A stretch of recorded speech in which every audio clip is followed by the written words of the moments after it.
found yourself lying awake at 3 o'clock in the morning wondering, what happened to my desire? You're doing everything, work, family, responsibilities. From the outside, it looks like you've got everything handled.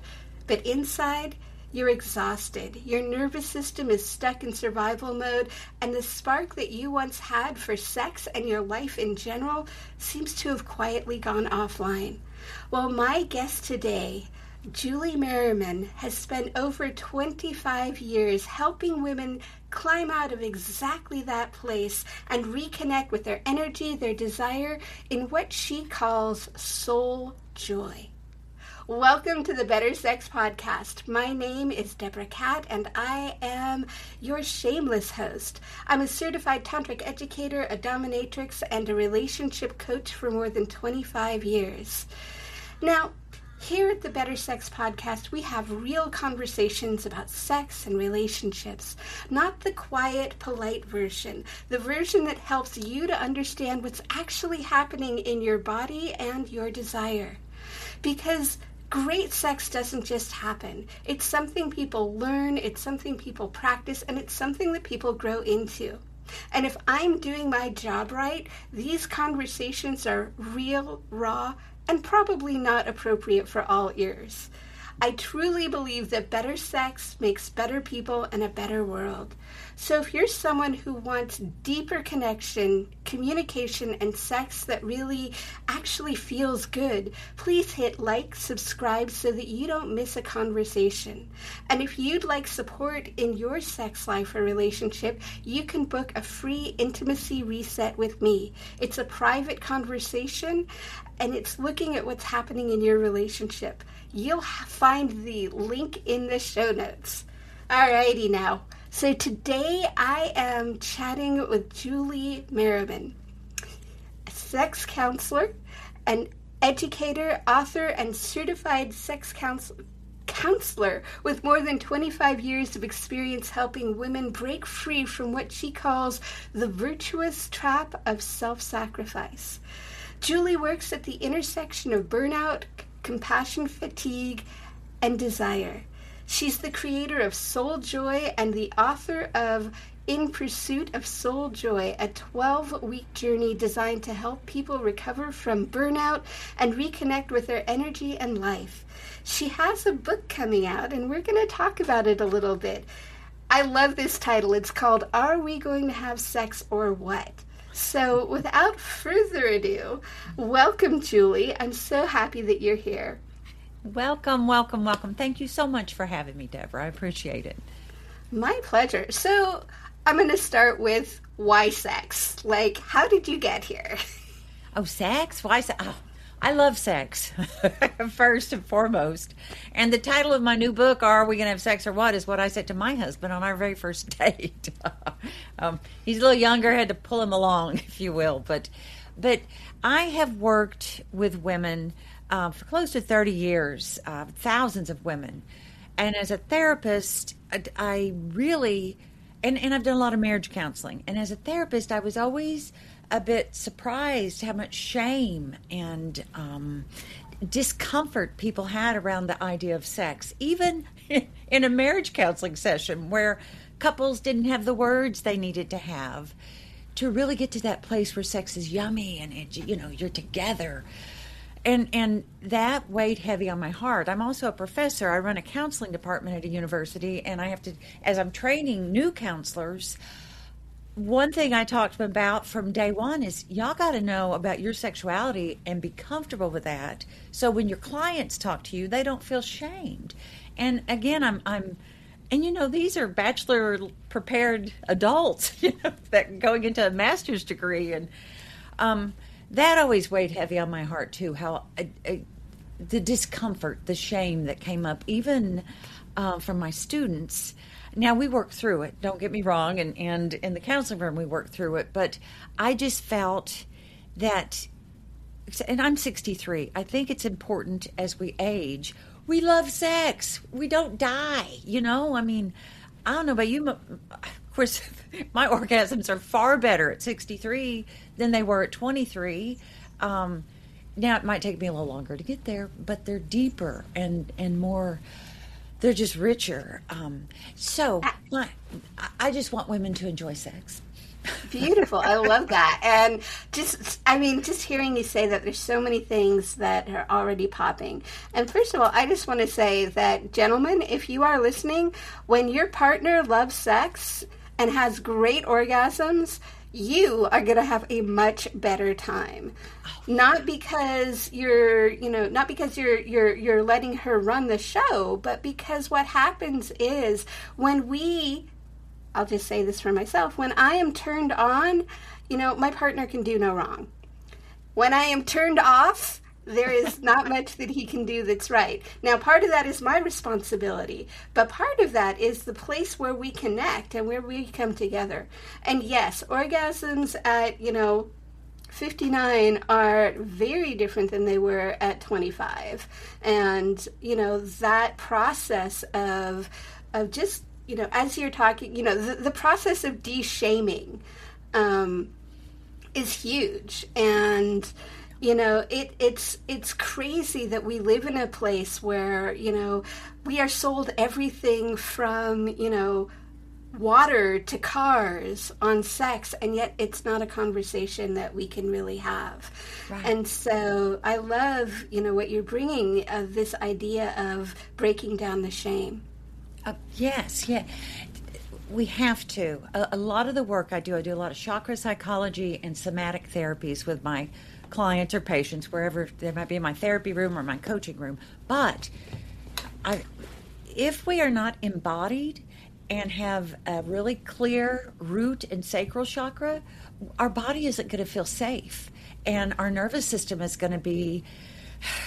It's not going to be regulated. We're going to kick to a dorsal state where we just fawn and just kind of lay there in obligatory sex, if you will, where you're just kind of going, get it over with, Or we're going to be in sympathetic, where we're in fight or flight. And is my to-do list done? Oh, my God, what about this? Your partner can tell when your body is not in that room. I mean... Our body is there, but when we're not embodied and really present, when we are in the dorsal state, the ventral state, that's where our nervous system is completely regulated. Mm-hmm. That's where we show up. That's where pleasure comes back online. Your full frontal cortex is available. When we are in that survival mode all the time, mm-hmm. our brain is very stingy with energy, and the first thing that's going to go is pleasure. So, you're a woman who you take care of others' needs, you swallow your truth to keep the peace, you've done all these things for so many years, and it's little wonder you hit menopause and you think, well, I'm broken. I'm just broken. And no, that's years of burnout, compassion fatigue, winding up in the bedroom, and that can be fixed.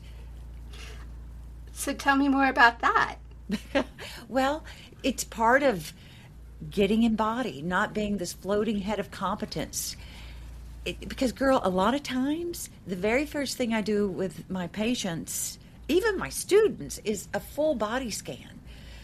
Where are you feeling what you're feeling in your body? And a lot of people are like, I don't live there. Mm-hmm. I'm not going in that body. Don't you dare ask me to feel something. So the very first thing we have to do is get into some chakra psychology. Scan your chakras. What does my energy feel like in my throat? A lot of women have a very tight, braced throat chakra because we're just, again, we take care of others so much and we don't listen to our own truth, our own authenticity. But you want to know what's going on with your heart chakra, your solar plexus, sacral, where all our sexuality and yumminess lives. And that root chakra is where our safety lives. And if we are always in this fight or flight survival mode, we don't feel safe in our body. So the very first thing we have to do is learn to feel. I take ladies, we spend a lot of time, let's just be curious what you're feeling in your body. Don't judge it. It's not right or wrong. Okay, I feel a little physical sensation in my chest. Stay with that. Put your hand on that. What does that feeling, what does it have to tell you? And if you just sit with it and breathe into it, girl, it's going to tell you what you need. Our body is so wise, so wise. I love that you are a PhD and a professor and come from this line of academia, and that you are using the chakra system. And I just want to back up just a little bit for folks that might not know what the chakra system is. Can you, tell them what it is? Absolutely. Yeah, I'm a PhD who's a yoga instructor too. So, um, our chakras are our energy systems. We have about, I focus on the 7 in our body, starting at our crown chakra, which connects us with our greater being, outer being, the outside world, if you will. Our third eye chakra, that's really about intuition. That needs to be balanced to trust ourselves. Our throat chakra, speak your truth, authenticity. I can't tell you. I'm also trained in bioenergetic and ETT, which aligns with the chakras. And I cannot tell you how often women, it starts with their throat. They're just so braced, so afraid to speak that truth. But anyway, then our heart chakra, it's about relationships with self and others. Mm-hmm. Our solar plexus, which is really our center of power, that self-efficacy, belief in self. And then that sacral chakra, and that's where your creativity and your sexuality and your emotions live. And then that root chakra, which is the first to develop, and that's that sense of safety and purpose and just who we are as a person. And when these centers are not balanced, we get whoppy-jawed. Life does not feel right. And I tell you another thing, and yes, I am an academic. This is all backed up with research. The Eastern folks knew what they were doing, for a long time. But our vagus nerve runs right through the center of the chakras. Isn't that interesting? So the polyvagal theory that is so important to know so we can balance and regulate our emotions really is dependent on your chakras. They are two ways of saying the same thing, if you will. One is very science-based, one is very yoga-based, but it is important, especially if we want to have a yummy time in the bedroom, to have those chakra centers balanced and understand what's going on with us.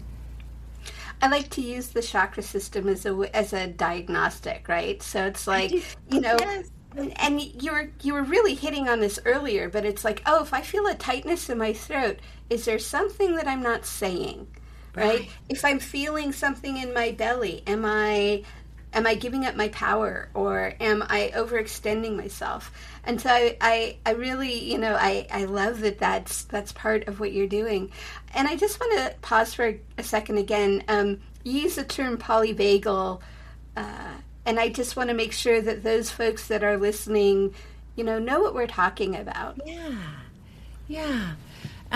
Dr. Stephen Porges created the polyvagal system, and I tell you, girl, I wish I'd known about it when I was raising children 40 years ago, because they would have had a different mother. But so what he discovered, and it's all doing with our vagus nerve. So let's just say, as a woman, man, whoever, I want to set a boundary. But I have been taught to appease and to serve, and so for me to set a boundary is terrifying. It feels like a saber-toothed tiger is going to eat me when I set this boundary. That is your polyvagal system triggering, getting activated. You go into that sympathetic state where it's fight or flight. We were designed, this is a good thing. Back when there were saber-toothed tigers, that's why we're still here. Our ancestors were like, hell yeah, I'm getting out of here. And they escaped. So anytime you get activated like that, you get this little dump of cortisol and adrenaline, this little cocktail. And that is fine if we're actually being chased by a saber-toothed tiger. But if it's just, I'm afraid to set a boundary, I still get this dump of this cocktail that my body has to metabolize. And I feel like shit until I get things, stabilized again. So the polyvagal system just explains how our nervous system reacts to threats or triggers or perceived, I'm going to say perceived threats, because a lot of times it's our little brain, taking us to town. Beautiful. Yeah, I think one of the things that I'm starting to hear a lot more about is this idea of nervous system reset, or being able to calm the nervous system. And so polyvagal theory is kind of where that came from. Would that be accurate? That's absolutely correct. When Dr. Porhayes came up with this, I know, and I'm in the field, I teach, and I was like, holy shit, this is great. This explains a lot of stuff that sometimes didn't make sense. But we also have a fawn state. A lot of times, we ladies, especially, midlife and beyond, we have been with an activated nervous system for so long, we get to a state that's called fawn, and that's where you feel numb. You're frozen. You maybe a beautiful, wonderful thing happens, and you're like, shit, I can't even feel that. I don't even have feelings anymore. They're there, just that nervous system has been overworked for so long. We have to defrost it. And what would you say that does to desire and to a person's sex life? Wah, wah, wah. That's gonna be the first thing to go, the very first thing to go. And if you think about it, if I can speak for myself, I'm curious if this is true for you. When I'm braced about something, maybe it could be anything. Maybe I have to go say something to my husband that I'm dreading saying. We brace. I mean, not like I'm going to hit somebody, but we brace, and that pelvic floor is braced too. And when we are in a state of constant burnout and compassion fatigue, we are so braced. You got to do a lot of work to get that, soften that pelvic floor so we can even get to where we can enjoy sex in the manner that we want to enjoy sex. Once we get that nervous system back online, then that's something to think about too. Yeah, hearing you say that, it's like when I think when the body tightens, right, then everything tightens. So it's like I have less capacity to connect with my partner. I have less capacity to connect with myself. And if I'm not connected to myself, then I'm not going to be able to feel any desire. Nothing. Yeah. I call that identity burnout. And that happens to a lot of gals, and we really start noticing around 45. I think I was about 43, 45 when I really had. That's my first book. Is my crash and burn from burnout to back, to being alive again. But that was when I really noticed, like, oh my God, what has happened to me? I don't feel. No matter what I did, I couldn't internalize it. I mean, maybe you got a great review from your boss, or maybe you won an award, or whatever. I just could not internalize it. My nervous system was so dysregulated. And that's where my love for yoga and chakras grew as I was finding my way back to being fully embodied and feeling alive. When our brain, and I think I said this, but I'll say it again, maybe a little different. When we are in that fight or flight, our frontal cortex is not fully available to us. And a lot of important things happens in the front of our brain where we make decisions, and it helps us function. All kinds of things. And it helps you do meditation. And it's almost gaslighting when someone is really burned out or is just so overwhelmed with life that they can't even get to desire. Someone will say, well, just go meditate. Well, your brain isn't available for the meditation. You've got to get the nervous system regulated before we can even get to the meditation. And your brain's not going to be available if you're really overwhelmed. Your brain's not going to be available for sex either, for pleasure. And I'm sorry. Oh, no, I was just going to say, so what's one small thing, or what's one first step that people can start taking to become more regulated so that they can meditate, so that they can find more pleasure? Yeah, and I love that question. I have a podcast called Sexy After 50 where I take people through strategies each week because I'm a professor, right? I want you to go do it. We're not going to talk about it. Let's go do it. But one thing that, especially for a lady, I want her to first, and before she does anything, let's do a pleasure map. And I think a sex toy is a great instrument to help you with a pleasure map. And I'm not talking going straight for the genitals. I'm talking just, if you think about it, the vibration of a sex toy really is appealing to your vagus nerve. When I'm overwhelmed, I don't know if you have animals, but have you noticed how animals will shake when they get up and stuff? We're supposed to do that too. There's actually a therapy where you shake, but that's something I have my clients do. Learn to shake when you're feeling a little upset. It makes you feel kind of alive. But bringing that sex toy in and just doing an erotic map of what sometimes we don't even know. We are so disconnected from our body. Oh my goodness, I have something that feels pretty yummy at my wrist. Oh my goodness, inside my thighs. Oh wow, right here.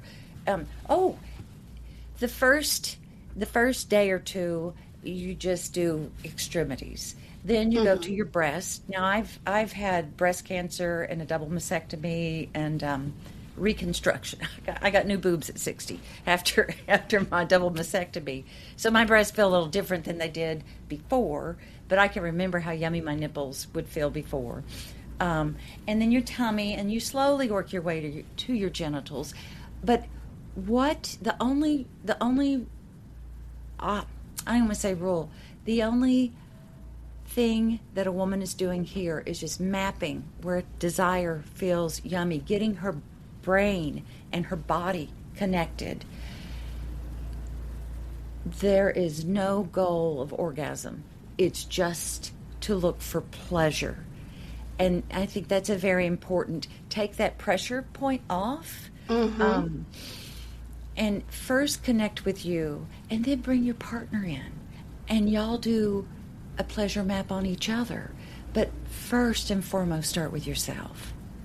Beautiful. And I just want to again step back a moment. You mentioned, orgasm. And for me, and I like to separate orgasm from climax, right? Orgasm is all of that yumminess, that rise in the energy, that rise in the sensation. And, climax is the peak. And so, what I like to suggest or what I've noticed in myself is I don't always climax, but I always allow myself to follow the orgasmic wave. And, it doesn't, when we take the goal of climax, not necessarily off the table, but put it to the side, there is so much more that is available. Yeah.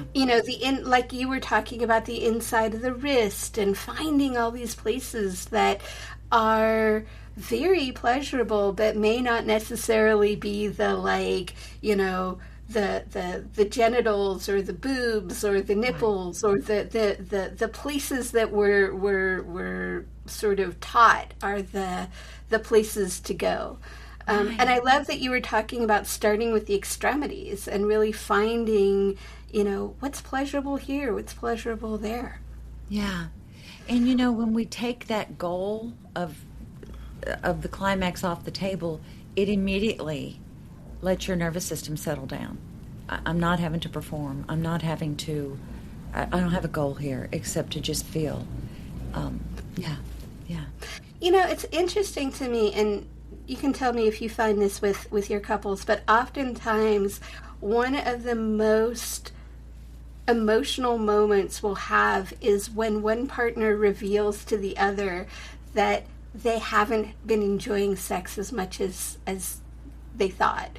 And it could be either partner because they're in performance mode and they're not in pleasure mode or receiving mode.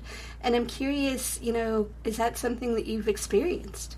Oh, absolutely. In fact, I just, it hasn't posted yet, but I just did a podcast on faking orgasms. And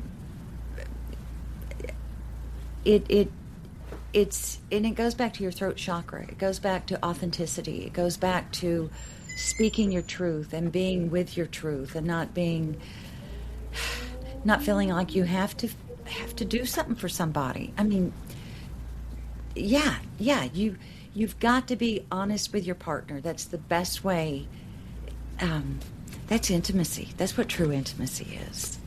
Saying the hard things. I have a rule with couples that and I make them develop language. In fact, in my new book, I've got some scripts in there because I found some couples just did not have the language to even have these talks. So, yeah, they hadn't had the talk to say, no, that really, I hate it when you do that particular thing. It actually kind of hurts, but I thought you were enjoying it. So, but a rule I give to clients, you have to be clothed and at the kitchen table to have these talks. It takes that vulnerability of being naked and feeling like you're being blamed in the bedroom, which might seem I seem like, well, what do you mean, Julie? But it's to keep both parties safe and not have that vulnerability piece. I mean, you're laying there butt naked. And someone says something and it hits a little harder. You're like, oh. Yeah. And, hearing you say that, one of the things that I think is often overlooked is how much pressure, men feel around, like, particularly around having a hard-on. If they don't have a hard on, like, what is their partner going to think? And then oftentimes partners will run with that, like, oh my God, he doesn't have a hard on, he's not attracted to me, he wants somebody else. And it's crazy how quickly we get derailed and actually go down that whole rabbit hole. And so, I love this idea of being able to have the conversations dressed at the table and, to bring in the idea of we don't have to, like, it doesn't have to look like anything in particular. Right. Yeah. It just has to look like us. Just us. Novelty is really important for pleasure. And I mean, all kinds of different sex is great too, but also novelty of, like, my husband and I are leaving tomorrow to go to Spain for a month and just kind of kick around. It's important to have those kind of novelty experiences with your partner. And we've been married 35 years, so, long-term relationships look a little different than, remember the very first dopamine high, and you just meet, like, ooh, best sex ever, But to keep relationships alive, and it's normal for there to be an ebb and flow, because it's a commitment. But adding novelty in is very important. Trying a new position, that's great, but also I like to have my couples go to a bar, do some role play, try a strip club, there's lots of different things that couples can do to keep that spark going. But novelty is very important because pleasure, your brain is like an old mean person sitting back smoking, going, this is boring as hell, I'm checking out, So you got to add some novelty in to get the brain back on board. Absolutely. And it's so interesting. One of the things that, like, I'll often tell my couples, it's like, hey, let's put some time on the calendar, right? And I get that eye roll.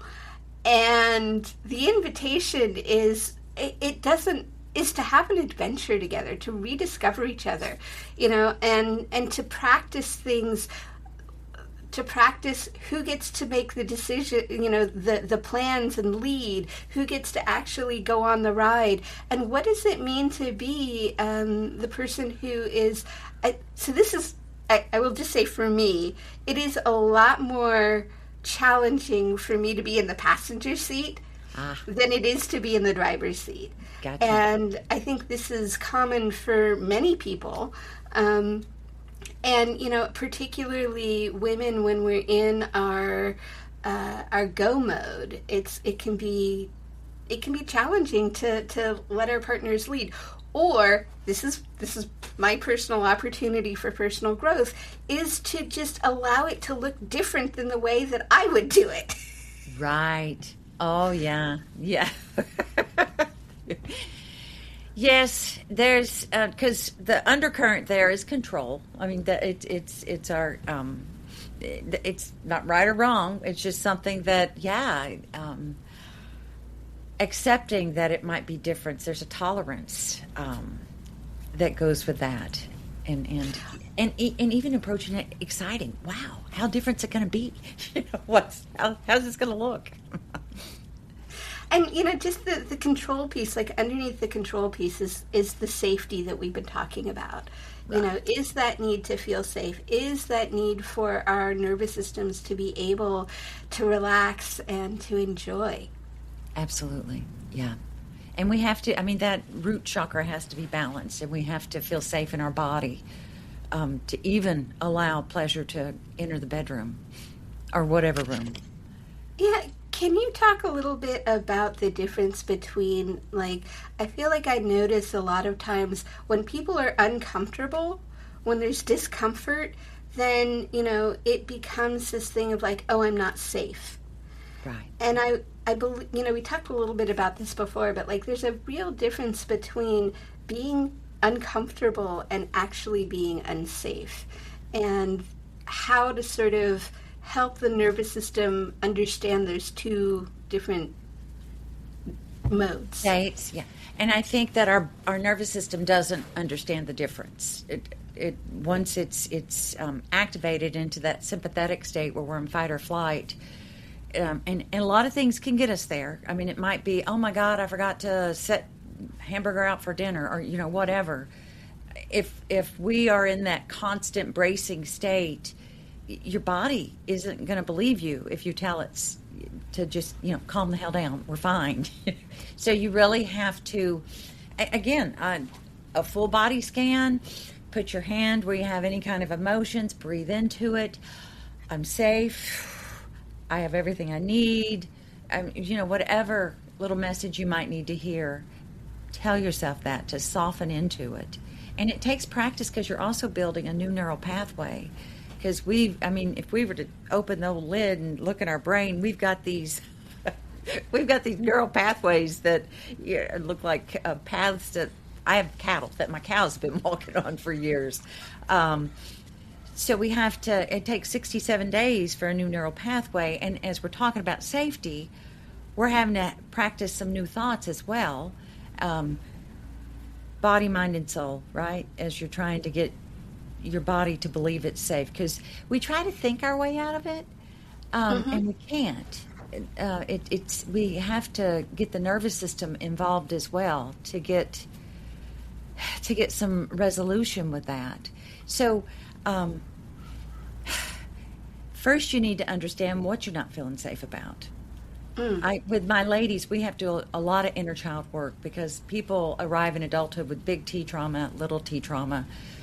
And that can sure show up when anything about pleasure comes up. So really trying to put a narrative to it and understand why I'm not feeling safe, understand what my inner child might need that she's not getting that keeps taking me to this unsafe state.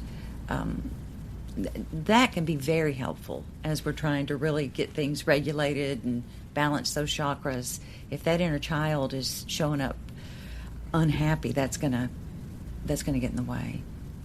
Can you say a little bit more about what inner child work is for folks that aren't familiar? Absolutely. We all have inner children. It's the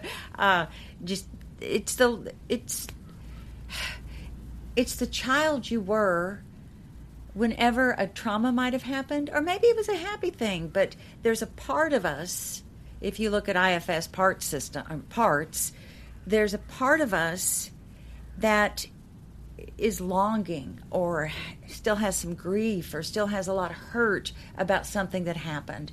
My mom ran off with a rock band when I was 10, which, and it was a good run. But my 10-year-old was pissed off up until I was about 30, and I really did some inner child work to reparent that 10-year-old, to give her the love and assurance that she did not, that hurt was preventing. So all of us have pieces, parts of us that hurt, and we have to go back in and reparent that part. We have to go back in and give it the love that it needs. I have my ladies will go out and buy a toy that maybe that 6-year-old wanted. Get the picture of her. Say, okay, we'll say my 10-year-old. Get my 10-year-old picture out and really talk to that 10-year-old and think about what the world felt like at 10, and think about what that 10-year-old wished she could have heard from her mother. And then the person, writes that letter to yourself. You are very kind to that part of yourself. So, and that's just that's a helicopter view flying over, but inner child work is very important. Absolutely. And I think what's interesting, one of the things I was reflecting on the other day was you don't hear this phrase so much, but you used to hear a lot about people would shame each other by saying, oh, it's your daddy issues, or, your mommy issues. And I feel like one of the beautiful things of the inner child work is that it's normalizing this idea that, yes, we have been affected by our upbringing, and we bring that all along to our new relationships. Oh, absolutely. And the more that we are aware of that, and the more that we have been able to, as you said, reparent that part of ourselves, the better our relationships, the more fun we can have in our relationships. Oh, absolutely.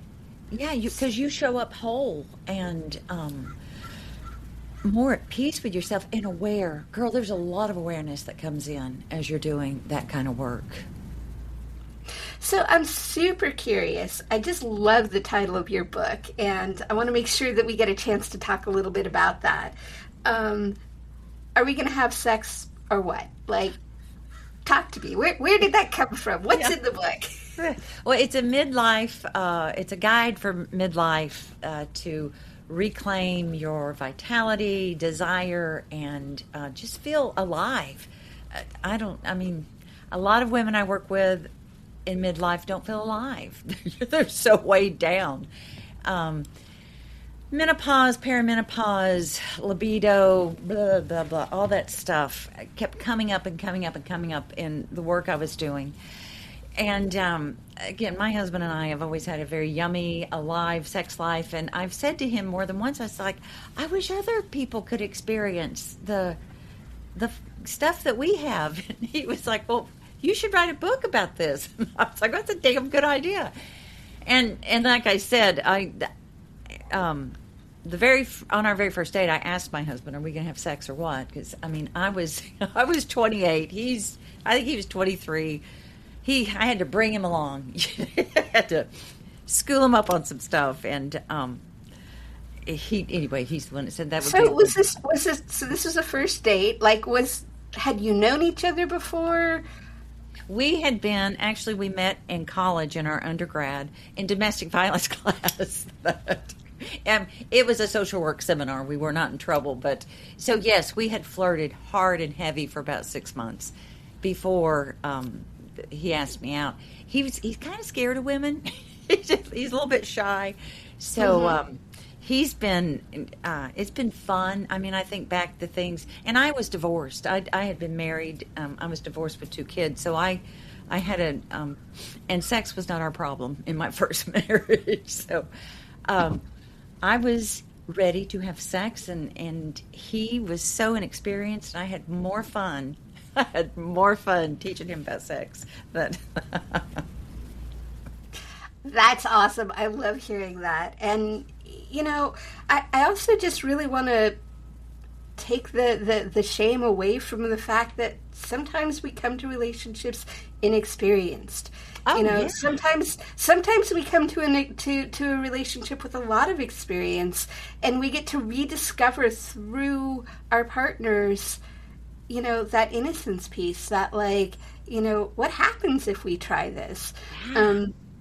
One of my favorite role plays with my partner is, kind of first date, and we set up a lot of like, who are we and what are we doing? And, the idea of just being younger and inexperienced and not having a whole lot to go on is super fun. Oh, so fun.